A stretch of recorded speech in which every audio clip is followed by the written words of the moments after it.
Hi friends, good morning. সকাল সকাল তোমাদের যে জিনিসটা দেখাতে চলেছি সেটা বেশ ভালো। এটা হচ্ছে ছোলা গাছ। এটা একটা টবের মধ্যে মা অনেকগুলো ছোলা গাছ লাগিয়েছে। তো এখন দেখো বেশ অনেকটা বড় হয়ে গেছে, বেশ সবুজ লাগছে, বেশ সুন্দর লাগছে। ওর উপর থেকে যদি আমি জুম করে দেখাই, ছোলাগুলোও দেখতে পাবে যেখান থেকে গাছগুলো উঠেছে। এবার ব্যাপারটা হচ্ছে নুপু এই ছোলা গাছগুলো সব ছিঁড়ে দেয়। ওর হাত থেকে রক্ষা করে যে কি করে এত বড় গাছগুলো করলো সেটাই হচ্ছে একটা মানে বিস্ময়ের ব্যাপার। এবার ব্যাপারটা হচ্ছে যে নুপুর হাত থেকে এই গাছগুলো কতদিন রক্ষা পায় সেটাই হচ্ছে দেখার ব্যাপার। তো আমরা ছোলা খেতে পারবো কিনা জানি না, তবুও আশা রাখছি। হাই ফ্রেন্ডস, আজকে সকাল 9টার সময় ঘুম থেকে উঠেছি। যদিও আজকে শনিবার, তাও এত দেরি করে আমরা ঘুম থেকে উঠি না, কিন্তু আজকে দেরি হয়েছে ঘুম থেকে উঠতে। তো সেটার কারণ হচ্ছে আজকে অতসী বলবে কি হয়েছিল। কালকে রাতটা বড় দুর্বিষহ গেছে আমার। বল। গলার আওয়াজ বেরোচ্ছে না, রাতে ঘুমোয়নি, সকালে তাড়াতাড়ি উঠতে হয়েছে, গলা থেকে আওয়াজ বেরোচ্ছে। কাল রাত 12টা 15 নাগাদ আমাদের কারেন্ট গেছে। আমাদের গলিতে 3টে বাড়িতেই কারেন্ট গেছে, আর বাকিরা সবার বাড়িতেই ছিল। এবার সে মানে যা কারেন্ট যাওয়ার পর এসিটা বন্ধ হয়ে গেছে। তুমি তো ঘুমাচ্ছ। আমি কটায় কারেন্ট গেছিল? 12টা 15। আমি তো জানিই না কখন কারেন্ট আমি গেছে। ভাবলাম যে চলে আসবে, দরজা খুলছি না, ঘরটা ঠান্ডা আছে। ঘুমিয়ে গেছি 12টা 12:30টায় ঘুমাকে ঘুমিয়ে ভিজে নেই, ঘেমে গেছে, আমি ঘেমেছি, তুমি তো পুরো ঢাকা দিয়েছিল, ঢাকা দিয়ে শুয়ে আছি। আমি তো কভার করে শুই। আমি টেনে খুললাম। আমি তো উঠলাম মনে হয় 1টা-1:30টার দিকে উঠেছি মনে হয়, মানে ঘুমটা ভেঙেছে আর কি। তুমি ওই যেই চাদরটা সরিয়ে নিলে আমার গা থেকে, তখনই আমার ঘুম। তখন আমাদের 12টা 50। 12টা 50 ঘরে থাকা যাচ্ছে না, আমি তার দিকে জানালা খুললাম, দরজা খুললাম, তখনই তোমার ঘুমটা ভেঙেছে। তারপরে তো কেউ ঘুমোতে পারছে না, নুপুকে কন্টিনিউ হাওয়া করছি। এবার আমরা ঢুকছি, বেরোচ্ছি, মশারি তুলছি, মশা ঢুকছি, মশা কামড় দিচ্ছে, ওকে পুরো খালিকা করে দিয়েছি। তারপরে দেখছি বাইরে বাবা বেরোলো, আমিও বেরোলাম, দেখি চারদিকে ফ্যানের আওয়াজ হচ্ছে। এবার আমাদের বাড়ির পাশে, আমাদের বাড়ি ওই পাশে 2টো বাড়িতে কারেন্ট নেই। তো ওই জন্য টেনশনটা আরও বেশি হয়ে গেলো, কি আমাদের ফিউজ গেল নাকি। তারপরে তো রাস্তা বলে বেরোলে, আমি বেরোলাম 1:30টার দিকে, তারপরে হাঁটাহাঁটি করলাম। বেশ বাইরে হালকা হাওয়া ছিল, বেশ ভালোই লাগছিল হাঁটতে, আর একদম হালকা চাঁদের আলো ছিল, খারাপ লাগছিল না। কিন্তু ব্যাপারটা 1টা-1:30টার সময় গরমকালে রাস্তার মধ্যে হাঁটা কুকুরগুলো রীতিমতো চিৎকার করছে। হ্যাঁ, ভেজে চোট টোট হয়তো বেরিয়েছে। যাই হোক, তারপরে আশেপাশে দেখলাম যে হাঁটাহাঁটি করে 10-15 মিনিট পরে আরও লোকজন বেরোলো আমাদের পাড়া থেকে। তারা তাদের যাদের বাড়িতে কারেন্ট ছিল না তারাও বেরোলো। তারপরে যেটা হলো সেটা হচ্ছে যে আমাদের যে কনজিউমার আইডি আছে সেটা দিয়ে আমি ফোন করলাম, দিয়ে একটা কমপ্লেন লঞ্চ করলাম। সঙ্গে সঙ্গে কমপ্লেন আইডিও চলে এলো। তারপরে দেখলাম যে অফিসে এরকম বললো 2-3টে বাড়িতে কারেন্ট ছিল না, আর বাদবাকি ছিল। দেখলাম যে সব কটা বাড়িতেই কারেন্ট চলে গেল আধ ঘন্টা খানিক পরে। তখন বুঝলাম যে ওরা কিছু কাজ করছে বা মেনটেনেন্স করছে। তারপরে আধ ঘন্টা খানিক পরে তারপরে আবার কারেন্ট এলো।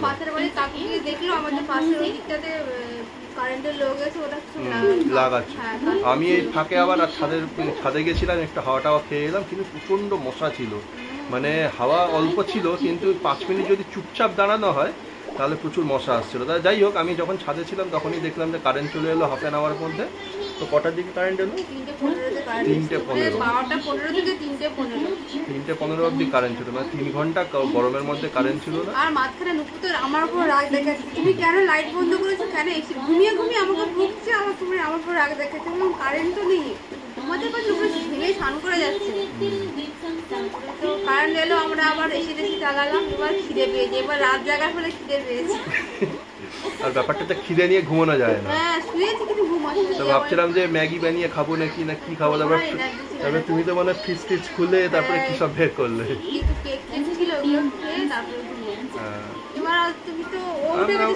তারপরে আমি চট করে ঘুমানো হয়নি। আমি 3টে কটার সময় কারণ 3:30। আমি ওই আরো 15-20 মিনিট পরে ঘুমিয়েছি, 4টে বেজে গেছে। সেই জন্য 4টে থেকে 9টা, আবার 5 ঘন্টা ঘুমিয়েছি। এর জন্য দেরি হয়েছে আর কি ঘুম থেকে উঠতে 9টা। খুব টায়ার্ড লাগছিল সকালবেলা ঘুম থেকে উঠতে। দুপুর সকাল সকাল উঠে গেছে, যেহেতু ও টানা ঘুমিয়েছে, ওকে তো ডিস্টার্ব করা হয়নি। উঠে যেতে আমি উঠেছি 7:10 না উঠে গেছি, আমি উঠে কাজ করছি, ওর আওয়াজ ছিল, ওকে তাড়াতাড়ি রুম থেকে বের করে। সাধারণত নুপু উঠে গেলে আমারও ঘুম ভেঙে যায়, কারণ ও মানে চিৎকার চেঁচামেচি করে, লাঠি টাঠি চালায়। তো সেইগুলো লাঠি টাঠি খেয়ে আমি ঘুম থেকে উঠে যাই তাড়াতাড়ি। তো ওইটার জন্য ওকে বাইরে নিয়ে চলে গেছিল। যাই হোক, আমি 9টা অবধি মানে শান্তিতে ঘুমিয়েছি। ও আবার বলছে, মা আমি ঘরে চলে এসে চাল, আমি বাইরে পাপা ঘুমাচ্ছে। ঘরের ভেতরে তো ঠান্ডা, ওকে বাইরে নিয়ে চলে গেছে। ও বলছে বাইরে কেন যাবো। সব রকমের ছক জানে ছেলেটা। যাই হোক, তো এই গেল একটা, মানে সাধারণত কারেন্ট যায় না এরকম, আধ ঘন্টা তখন কারেন্ট যায় না। তো কালকে গেল, আমি ভাবছিলাম যে তাড়াতাড়ি চলে আসবে, কিন্তু দেখলাম যে আসছে না। খুব মানে চাপে পড়ে গেছিলাম যে আমাদের ফিউজ গেছে, তাহলে সারা রাত হয়তো এরকমভাবেই থাকতে হবে, পরের দিন সকালবেলা তাহলে কমপ্লেন করতে হবে বা লোক ডাকতে হবে। যাই হোক, ভগবানের দয়ায় সব কিছু ঠিকঠাক গেছে তাড়াতাড়ি, তো মোটামুটি ঘুমটাও ঠিকঠাকই হয়েছে।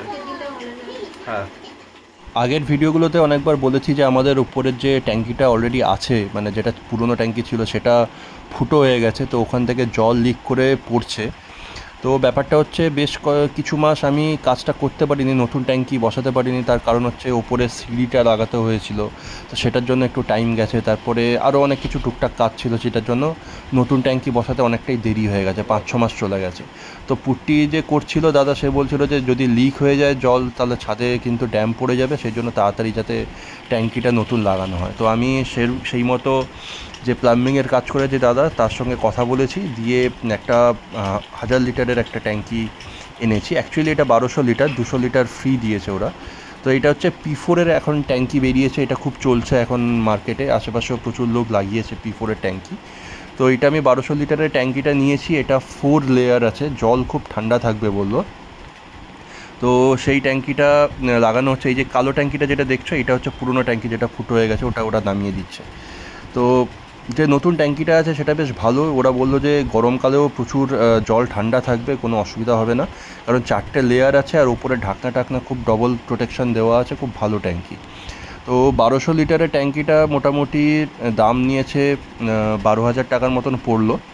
আগে নাকি দাম আরও বেশি ছিল, এখন একটু কমেছে। যাই হোক, ট্যাঙ্কিটা বেশ ভালোই লাগছে। 1200 লিটার ট্যাঙ্কিতে আমাদের হয়ে যাবে, কিন্তু তার সাথে আরও ব্যাকআপের জন্য আমরা একটা 500 লিটারের ট্যাঙ্কি পুরনো ছিল, সেটাও নিচে আমরা রেখেছি, জাস্ট জলটাকে স্টোর করে রাখার জন্য। এই 500 লিটার ব্যাকআপের জন্য, যদি কখনও কারেন্ট যায় একদিনের জন্য বা ঝড় বৃষ্টি হয়, ওই 500 লিটারের ট্যাঙ্কিটা ব্যাকআপ জলটা ধরে রাখবে। তো সেটারও একটা কাজ আছে। এইটা যে এখন নতুন ট্যাঙ্কিটা আমি তোমাদের দেখাচ্ছি, 1200 লিটার, এটা উপরে বসানো হয়েছে, বেশ বড় ট্যাঙ্কি আর কি, অনেকটাই জল ধরবে। আশা করি এই জলের মধ্যে আমাদের কাজ হয়ে যাবে সারাদিনে। পুরনো যে ট্যাঙ্কিটার কথা বলছি, ওটা 500 লিটারের ট্যাঙ্কি, ওটাও বেশ 10 বছরের পুরনো ট্যাঙ্কি। যাই হোক, ওটাকে আর আমি ছাদে তুলিনি, ওটা নিচেই রাখা হয়েছে। এখানে ট্যাঙ্কিটার ভেতরে যে নোংরাগুলো ছিল, সেগুলো অ্যাসিড দিয়ে পরিষ্কার করা হচ্ছে। দেখো কেমন অ্যাসিডের ধোঁয়া বেরোচ্ছে। তো ভালো করে জল দিয়ে ধুয়ে ওরা ক্লিন করবে, আর ট্যাঙ্কিটাকে এই জায়গাটায় বাড়ির পেছনের দিকে একটু রাখা হচ্ছে, আর এর ভেতরে জল ঢুকিয়ে স্টোর করে রাখা হবে 500 লিটার ফর ব্যাকআপ। তো এই ট্যাঙ্কিটার দুটো সাইডে দুটো পাইপ সিস্টেম করে দেওয়া হয়েছে, যাতে জল ভরা যায়। আর নিচের যে গ্রাউন্ড ফ্লোরের যে পাইপ সিস্টেম আছে, ওখান থেকেই জলটা এই ট্যাঙ্কির মধ্যে ঢুকবে। তো সেরকম সিস্টেম করে দিতে বলেছি। আর তার সাথে সাথে আরও টুকটাক ছোটোখাটো কাজ ছিল, যেমন রেন পাইপের কাজ, ওইগুলো ওরা করে দেবে। তো টোটাল ওরা যেটা মজুরি নেবে সেটা হচ্ছে 1,500 টাকা, তার মধ্যে এই পুরো সেট আপটা ওরা করে দেবে। তো এইখানে দেখছো যে রেন পাইপটা এখানে লাগিয়ে দিয়েছে, একদম ছাদ অবধি নিচু করে লাগিয়ে দিয়েছে রেন পাইপটা। এবার যেটা প্রবলেম হচ্ছে, এইগুলো কাজ করার ফলে বাইরের যে রংটা করেছি ওটাও একটু নষ্ট হয়ে গেছে, ওটা ভাবছে পরে আরেকবার করে নেবো এক কোট। দুপুরের মধ্যেই কাজটা হয়ে গেল। বিকেলের দিকে আমি নুপুর অথচ একটু বাইরে বেরিয়েছিলাম একটু ঘুরু করতে, তো তারপরে আমরা বাড়ি ফিরে এলাম। ভিডিওটা আপাতত এখানেই শেষ করছি। যদি ভালো লেগে থাকে ভিডিওটা, তাহলে অবশ্যই লাইক, কমেন্ট আর শেয়ার করে দিও। আর চ্যানেলটা যেহেতু নতুন, তাই প্লিজ সাবস্ক্রাইব করে দিও। তোমাদের জন্য নতুন ভিডিও অবশ্যই ছাড়বো আরও ফিউচারে। তো স্টে টিউন, দেখতে থাকো আর তোমাদের ভালোবাসা দিও। এখনকার জন্য রাখছি, পরে দেখা হবে। এখনকার জন্য টাটা।